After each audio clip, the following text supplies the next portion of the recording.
Gun ಇಲ್ಲಿದೆ ನೋಡಿ guys, ಅಲ್ಲಿದೆ ನೋಡಿ. ಅವರು ಬ್ರಿಟಿಷರು ಯಾರೋ ಕೊಟ್ಟಿರೋ ಗನ್. ಯಾರಲ್ಲ, ತಾತಯ್ಯವರು ಸರಿ ಸುಮಾರು 300 ವರ್ಷ ಬದುಕಿದ್ದಾರೆ ಅಂತ.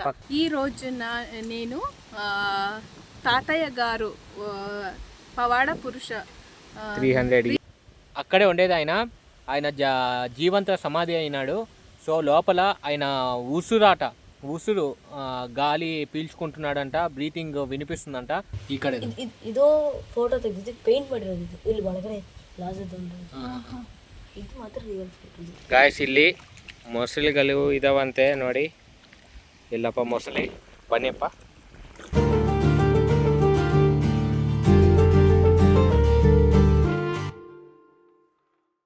ಹಾಯ್ ಗಾಯ್ಸ್, ನಾನು ನಿಮ್ಮ ಪಲ್ಲವಿ ಮಾತಾಡ್ತಾ ಇರೋದು.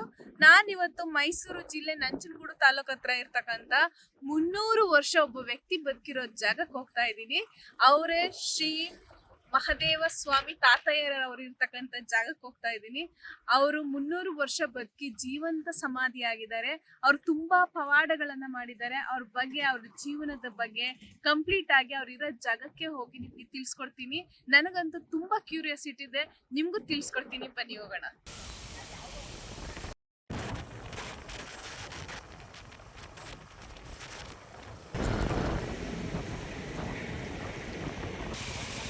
ಗೈಸ್, ತಾತಯ್ಯನವರ ದೇವಸ್ಥಾನಕ್ಕೆ ಹೋಗ್ಬೇಕಿತ್ತು, ರೂಟ್ ಮಿಸ್ ಆಯಿತು. ಮತ್ತೆ ನೋಡ್ಕೊಂಡು ಹೋಗ್ತಾ ಇದ್ದೀವಿ.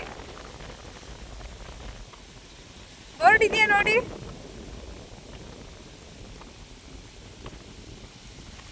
ಗೈಸ್, ಸದ್ಗುರು ಮಹಾದೇವ ತಾತಯ್ಯ ಅವರು ಐಕ್ಯ ಆಗಿರೋ ಸ್ಥಳಕ್ಕೆ ನೋಡಿ. ಇಲ್ಲಿಂದನೇ, ಈ ಜಾಗದಿಂದನೇ ಹೋಗ್ಬೇಕು. ಅಲ್ಲಿ ಸದ್ಗುರು ಮಹಾದೇವ ತಾತ ವಿದ್ಯಾಸಂಸ್ಥೆ. ಓ ಗೈಸ್, ಸದ್ಗುರು ಮಹಾದೇವ ತಾತ ಅವ್ರದ್ದು ಸ್ಕೂಲು ಆಲ್ರೆಡಿ ಟ್ರಸ್ಟ್ ನಡೀತಾ ಇದೆ. ನಮ್ಗೆ ಗೊತ್ತಿರಲಿಲ್ಲ. ಹಲೋ,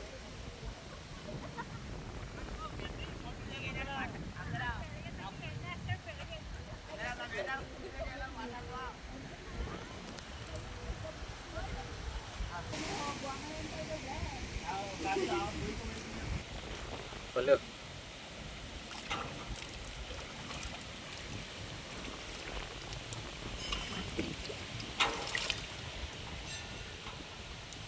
ಗಾಯ್ಸ್, ಇಲ್ಲಿ ಮೊಸಳೆಗಳು ಇದಾವಂತೆ ನೋಡಿ. ಬೋರ್ಡ್ ಹಾಕಿದ್ದಾರೆ. ಎಲ್ಲಪ್ಪ ಮೊಸಳೆ, ಬನ್ನಿಯಪ್ಪ. ನಿಜ ಮೊಸಳೆಗಳಿದೆ. ಮೊಸಳೆಗಳಿದೆ, ನಿಜ ಮೊಸಳೆಗಳಿದೆ. ಹೌದಾ? ಕರಿ ಮತ್ತೆ ನೋಡೋಣ ಬರುತ್ತೇನೋ. ಅದಿರೋದೇ ಗೊತ್ತಾಗಲ್ಲ. ಮೊಸಳೆಗಳಿದ್ರೆ ಯಾರಾದ್ರೂ ಕರೆದ್ರೆ ಬಂದ್ಬಿಡುತ್ತೆ ಮೊಸಳೆ. ಗೈಸ್ ಹೇಳಿ, ಕರೆದ್ರೆ ಬರುತ್ತೆ ಮೊಸಳೆ. ನೀನು ಕರೆದ್ರೆ ಬರುತ್ತೆ, ಯಾಕಂದ್ರೆ ಅದೇ ಜಾತಿ ಅಂತ.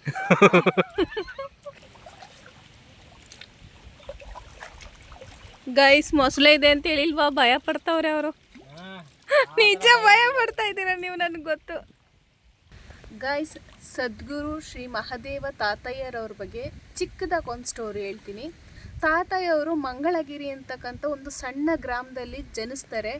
ಇವ್ರ ಅಪ್ಪ ಅಮ್ಮ ಇವ್ರು ಚಿಕ್ಕದ್ರಲ್ಲಿರ್ಬೇಕಾದ್ರೆ ಸತ್ತೋಗ್ಬಿಡ್ತಾರೆ. ಹಾಗಾಗಿ ಚಿಕ್ಕ ಮಗು ಆಗಿದ್ದಾಗ ನಾಲ್ವಡಿ ಕೃಷ್ಣರಾಜ ಒಡೆಯರಿದ್ರಲ್ಲ, ಆ ಟೈಮಲ್ಲಿ ಇವರು ಅವ್ರ ಆಸ್ಥಾನದಲ್ಲಿ ಇರ್ತಾರೆ.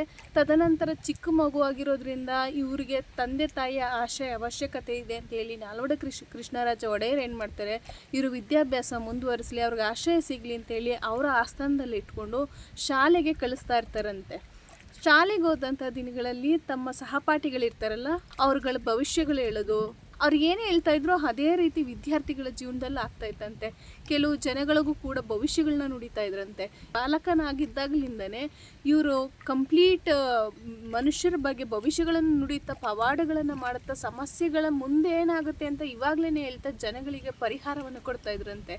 ತದನಂತರ ಇವರು ಕಾರಣಿಕರಾಗಿ, ದೇವಾನುಭೂತರಾಗಿ ಅಂತೇಳಿ ಜನಗಳೆಲ್ಲ ನಂಬಿದ್ರು. ಈ ಕೆಲವರು ಹೇಳಲ್ಪಟ್ಟಿರೋದು ಏನಂತ ಹೇಳಿದ್ರೆ, ತಾತಯ್ಯವರು ಸರಿ ಸುಮಾರು 300 ವರ್ಷ ಬದುಕಿದ್ದಾರೆ ಅಂತ. ನಿಜನಪ್ಪಲ್ಲದು ಹೇಳಿದಾರಲ್ಲ, 300 ವರ್ಷ ಬದುಕಿದ್ರಂತೆ. 300 ವರ್ಷ ಬದುಕಿದ್ದು ಕೊನೆಗೆ ಅದಕ್ಕೆ ಕೆಲವು ಸಾಕ್ಷ್ಯಾಧಾರಗಳು ಇದೆ ಅಂತ ಹೇಳ್ತಾರೆ. ನಂಗೆ ಅಷ್ಟು ನಿಖರತೆ ಇಲ್ಲ ಅದ್ರ ಬಗ್ಗೆ.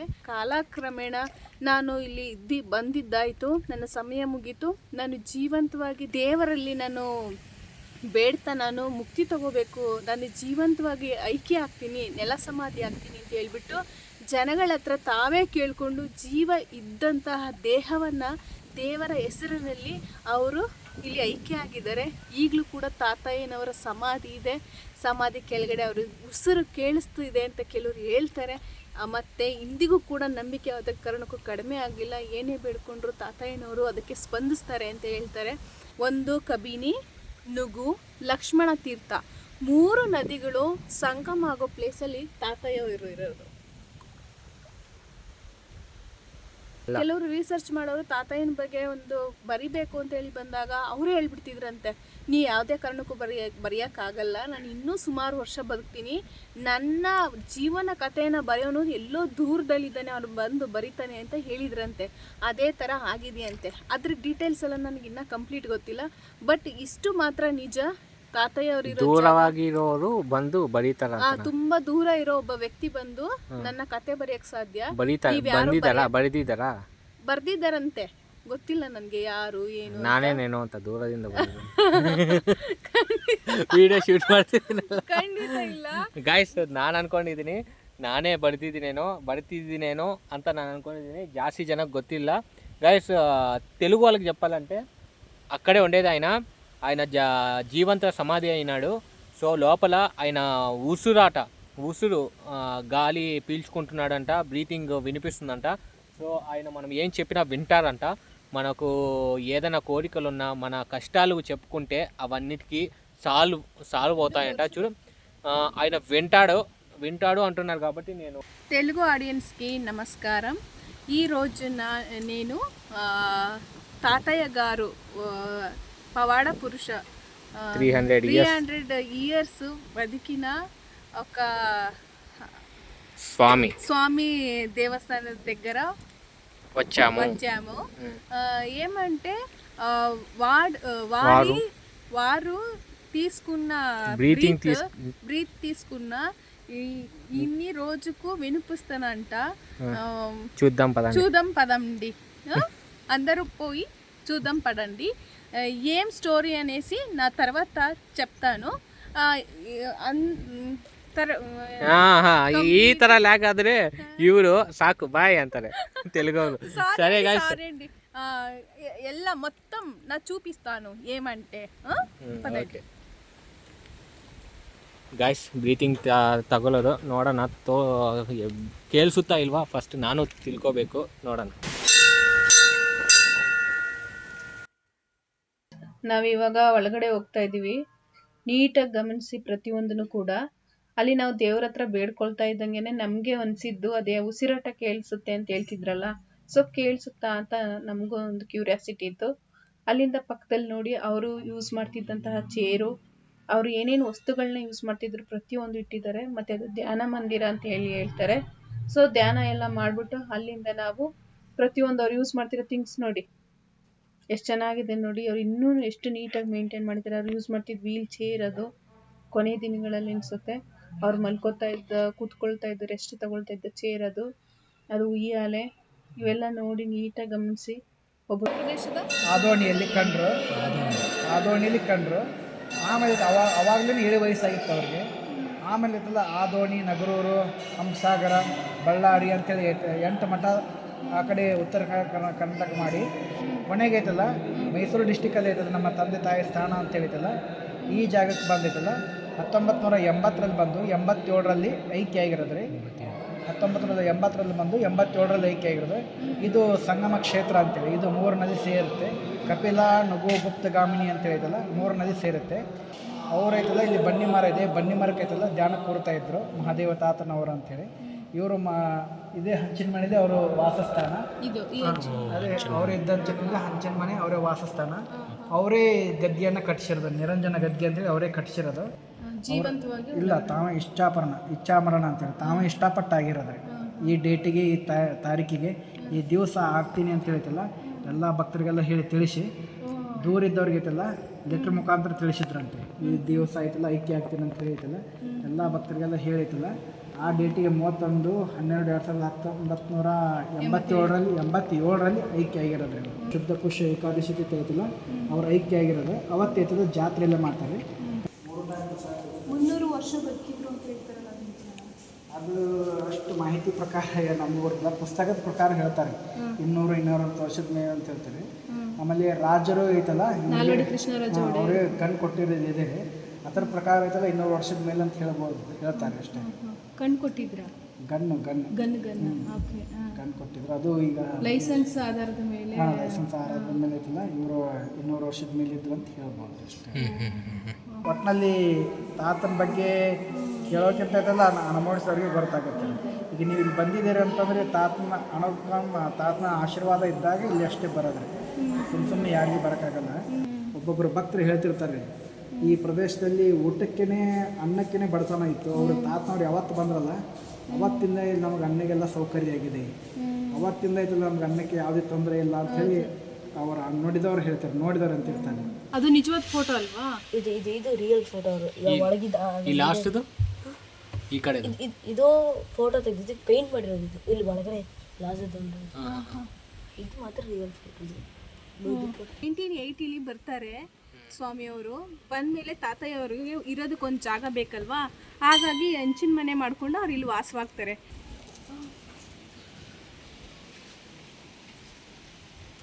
ಓ ಅವ್ರ ಸ್ಟಿಕ್ ಗನ್ ಇಲ್ಲಿದೆ ನೋಡಿ ಗೈಸ್, ಅಲ್ಲಿದೆ ನೋಡಿ. ಅವರು ಬ್ರಿಟಿಷರು ಯಾರೋ ಕೊಟ್ಟಿರೋ ಗನ್ ಯಾರಲ್ಲ ಗೈಸ್, ಅವರು ಇಲ್ಲಿ ಬಂದಾಗ ಫುಲ್ ಫಾರೆಸ್ಟ್ ಇರುತ್ತೆ, ಈ ಜಾಗ ಎಲ್ಲ ಫುಲ್ ಫಾರೆಸ್ಟ್ ಇದ್ದಾಗ ನಾಲ್ವಡಿ ಕೃಷ್ಣರಾಜ ಒಡೆಯರು ಇವ್ರಿಗೆ ಒಂದು ಲೈಸೆನ್ಸ್ ಮಾಡಿ ಗನ್ ಕೊಡ್ತಾರೆ. ಅದೇ ಈ ಗನ್, ಅದೇ ಗನ್ ಮಲ್ಕೊಂಡಿರೋ ಪ್ಲೇಸು ಇದೆ. ಈ ಗನ್ ತಗೋಬೇಕಾದ್ರೆ ಅವ್ರಿಗೆ 200 ಮೇಲೆ ಏಜ್ ಆಗಿತ್ತಂತೆ. ಆ ಲೈಸೆನ್ಸ್ ಅಲ್ಲಿ ಇರೋದ್ರಿಂದ ಇವರು 300 ಇಯರ್ಸ್ ಬದುಕಿದ್ರು ಅಂತ ಹೇಳ್ತಾರೆ. ಇದೇ ಸಾಕ್ಷಿ, ರಿಯಲ್ ಫೋಟೋ. ಅದೇ ದರ್ವಾಜ ಇದೆ ಅನ್ಕೊಂತೀನಿ, ಅದೆಲ್ಲ ಇದ್ರು ಮಾಡಿದ್ದಾರೆ. ಅಲ್ಲಿ ನೋಡಿ ಫೋಟೋದಲ್ಲಿ ಕಾಣಿಸ್ತಿದೆ ನೋಡಿ ಹಿಂದೆ, ಅದೇ ರೂಮು ಹಿಂದೆ ನೋಡಿ ಗೈಸ್. ಇಲ್ಲಿ ರಾಜರು ತುಂಬ ಪ್ರಾಣಿಗಳಿದ್ರಿಂದ ಇವ್ರು ಇರೋಕ್ಕಾಗಲ್ಲ ಅಂತೇಳಿ ಗನ್ ಕೊಟ್ಟು ಅವ್ರ ಸೇಫ್ಟಿನ ನೋಡ್ಕೊಂಡಿದ್ದಾರೆ. ಯಾರು? ನಾಲ್ವಡಿ ಕೃಷ್ಣರಾಜ ಒಡೆಯರು. ಗೈಸ್ ಊಟ ಆದರೆ ಫಿನಿಶ್ ಆಯಿತು, ಪ್ಲೇಟ್ ಕ್ಲೀನ್ ಮಾಡ್ತಿದ್ದೆ. ಸೊ ಪ್ರಸಾದ ಇದು, ಒಳಗಡೆ ಪ್ರಸಾದನೂ ಇರ್ತಾರೆ. ಸೊ ಇದು ಪ್ಲೇಟ್ಸ್ ನೋಡಿ, ನಾವೇ ಪ್ಲೇಟ್ಸ್ ಎಲ್ಲ ಕ್ಲೀನ್ ಮಾಡಿಕೊಂಡು ಹೋಗಿ ಊಟ ಮಾಡಿ ಅದಾದಮೇಲೆ ಕ್ಲೀನ್ ಮಾಡಿ ಇಟ್ಬಿಡ್ಬೇಕು. ಪ್ರಸಾದ ಮಾತ್ರ ಸ್ವಲ್ಪ ಚೆನ್ನಾಗೇ ಇತ್ತು. ನನಗೆ ಹೆಂಗಿತ್ತು ಪಲ್ಲು ಪ್ರಸಾದ? ಪ್ರಸಾದ ಸೂಪರ್ ಆಗಿತ್ತು ಗೈಸ್. ಹೊಟ್ಟೆ ಎಸ್ಕೊಂಡಿತ್ತು. ಪ್ರಸಾದ ಇರುತ್ತೆ ಅಂತ ನಿಜ ಐಡಿಯಾ ಇಲ್ಲ. ಬಂದ್ವಿ, ಅಲ್ಲಿ ಪ್ರಸಾದ ಇದೆ, ಹೋಗಿ ತಿನ್ನಿ ಅಂತ ಹೇಳಿದ್ರು. ಬಂದ್ವಿ, ಹೊಟ್ಟೆ ಆದರೂ ಆ್ಯಕ್ಚುಲಿ ಬನಾನಾ ಯಾರಿಗೂ ಏನು ಕೊಟ್ಟಿರಲಿಲ್ಲ. ಏನು ಗೊತ್ತಾ ಗೈಸ್, ನಾವು ಬಂದಿದ್ದೀವಿ, ಬೇಡ್ತಾ ಇದ್ದೀವಿ, ದೇವ್ರ ಕಾಣಿಕೆ ಹಾಕಿದ್ದೀವಿ, ಬಟ್ ಯಾರಿಗೂ ಏನೂ ಕೊಟ್ಟಿಲ್ಲ. ನಮಗೆ ಪೂಜಾರಿಯವರು ಅವರಾಗಿದ್ದ ಅವರೇ ಬಾಳೆಹಣ್ಣು ಕರೆದು ದೇವ್ರ ಪ್ರಸಾದ ಕೊಟ್ಟರು. ತುಂಬ ಖುಷಿ ಆಯಿತು. ಆಮೇಲೆ ಯಾರು ಅಷ್ಟು ಈಸಿಯಾಗಿ ಬರಲ್ವಂತೆ, ತಾತಯ್ಯನವ್ರು ಹೇಳಿ ಬರಬೇಕು ಅಂತಂದರೆ ಮಾತ್ರ ಈ ಸನ್ನಿಧಿಗೆ ಬರೋಕ್ಕಾಗದಂತೆ. ಅದೊಂದು ಖುಷಿ ಆಯಿತು. ಏನಾಯಿತು? ಇಲ್ಲಿ ಕ್ಯಾಟ್ ಇದೆ ಗೈಸ್ ಮಠ ಹತ್ರ. ಏನಾಯ್ತಮ್ಮ? ಅಲ್ಲಿ ಇದಾವಲ್ವಾ ಮಠ, ಈ ಮಠಕ್ಕೆ ಸಂಬಂಧಪಟ್ಟಿರೋ ಸ್ಕೂಲ್ಸ್ ಇದಾವಲ್ವಾ, ಆ ಸ್ಕೂಲ್ ವ್ಯಾನ್ಸ್ ಅದು. ಸೊ ಅಲ್ಲಿ ಏನೋ ಡ್ರಮ್ಸ್ ಥರ ಕಾಣಿಸ್ತಿದೆ, ಅದು ಗೊತ್ತಾಗ್ತಿಲ್ಲ ಅವೇನಂತ. ಅದೇ ಪಲ್ಲು ಪಾತ್ರೆ ಗೈಸ್, ಇದು ನೀರಲ್ಲಿ ಹೋಗ್ತಾರಲ್ಲ ತೆಪ್ಪ, ಅದು ಅಂದ್ಕೊಂಡು ನಾನು ನೀರಲ್ಲಿ ಹೋಗೋದು ಅಂತಿದ್ದೀನಿ. ಬಟ್ ನಾನು ಪಾತ್ರೆ ಅಂತ ಹೇಳಿದ್ದೀನಿ. ಪಾತ್ರೆ ನಾನು ನೀರಲ್ಲಿ ಹೋಗೋದಕ್ಕೆ ಯೂಸ್ ಮಾಡ್ತೀವಲ್ವಾ, ಅದು ಅಂತ ಹೇಳ್ತಿದ್ದೀನಿ ಇವ್ರಿಗೆ.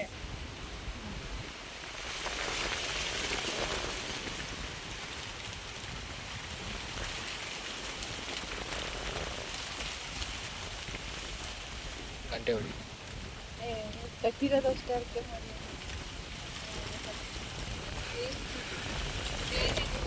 ತಾತಯ್ಯನವರು ಇಲ್ಲಿ ಕೂತ್ಕೊಂಡು ತಪಸ್ ಮಾಡ್ತಿದ್ರಂತೆ. ಇದು ದೇವಿಗೆ ಸಂಬಂಧಪಟ್ಟಿರೋ ಮರ. ತಾತಯ್ಯನವರು ಇಲ್ಲಿ ಕೂತ್ಕೊಂಡು ಯಾವಾಗ್ಲೂ ಧ್ಯಾನಗಳನ್ನ ಮಾಡೋದ್ರಿಂದ ಇದಕ್ಕೆ ಏನಾಗಬೇಕು ಅದನ್ನ ಬೇಡ್ಕೊಂಡು ಇಲ್ಲೇ ಗೈಸ್ ಯಾರಾದರೂ ಬಂದು ಈ ಮರಗೆ ಬೇಡ್ಕೊಂಡು ಏನಾದರೂ ಬಲೆ ಏನಾದರೂ ಇಲ್ಲ ಏನೇ ಆದರೂ ಅಡಿಕೆ ಇಟ್ಕೊಂಡು ಹೋದರೆ ಎಲ್ಲ ನಡೆಯುತ್ತೆ ಅಂತೆ. అరకేనా? ఓకే, సారీ నాకు గొత్తిల్ల. సో ఎవరైనా మీ కోరికల్ని ఇక్కడ కానుక రూపంలో ఇచ్చి సో ఆయనకి ఏదైనా కోరుకుంటే అన్నీ జరుగుతాయంట. తెలుగు వాళ్ళకి మాత్రం నేను చెప్తున్నా, దేవుడా నా మూవీ సక్సెస్ అవ్వాలి, ఓకే అవ్వాలి, సినిమా ఇండస్ట్రీలో అడుగు పెట్టేలాగా ఈ సంవత్సరం చూడు దేవుడా. నా ಯೂಟ್ಯೂಬ್ ಚಾನಲ್ 1 lakh ರೀಚ್ ಆಗಿಬಿಟ್ಟು ಸೆಟ್ಲ್ ಆಗಿಬಿಡಬೇಕು.